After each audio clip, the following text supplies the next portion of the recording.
Anything Media. Chadachi President wa kibiina ki National Unity Platform Robert Kyagulanyi Ssentamu asobodde okukomya abawala 12 ku abo 8 be yasange Dubai nga bakonkomaliddeyo.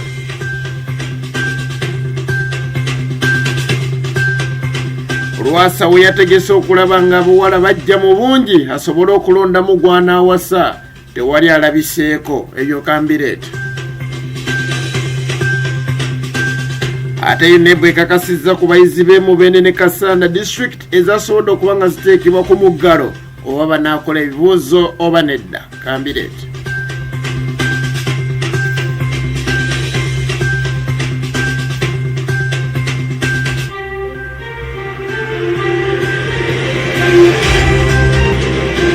Amanyamuzukala Abdul Nyamshafi Kwango gamotago enale na bitundu by'eggwanga ebyenjawulo gano ge malaika gaffe amasuge tube nago buli lunaku okuva ku Monday mpaka olunaku olw'omukaaga watakutuusaako byonna ebisobodde okubeera nga bibeerayo. Olunaku lwali tuze na muli mangi ku TikTok tubeera n'emitwe ate amuli mubujjuvu wali ku YouTube.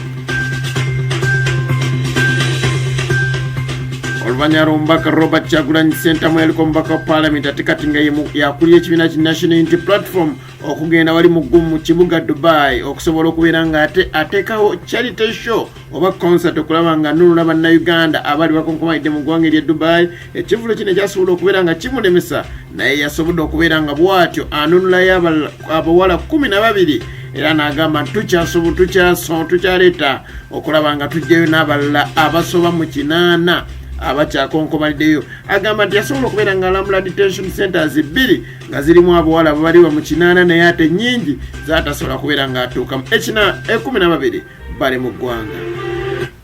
Era basobodde okubeera nga beegayirira gavumenti ne bagisaba nti mutuyambe musobole okubeera nga ate mutukomezawo bannaffe kubanga baali ba mugaso nnyo.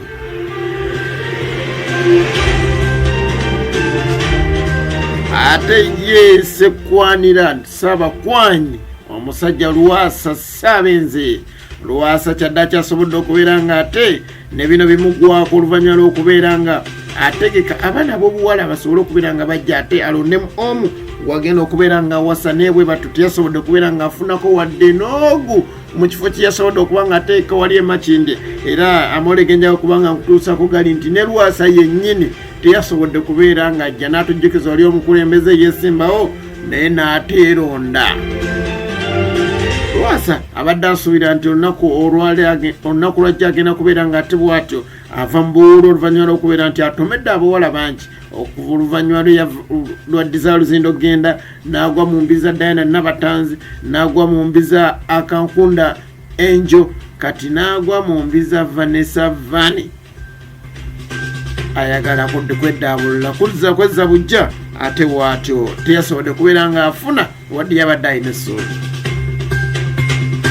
Nagana asembayo wali Emubende Jukan President wa Kaguta Museveni yasobodde okubeera nga bateekako lockdown teri muntu alina fuluma Mubende oba kugiyingira. Era wati ne bateekako ne kafyu atandika okuva ssaawa 1 mpaka ssaawa 12 ez'okumakya. Kino nno tukijjukira nti kyaliwo mu biseera bya COVID kati bikize mu kiseera kya Ebola wali eri mu kibuga mu district y'Emubende wamu ne Kasanda eyo nno waka.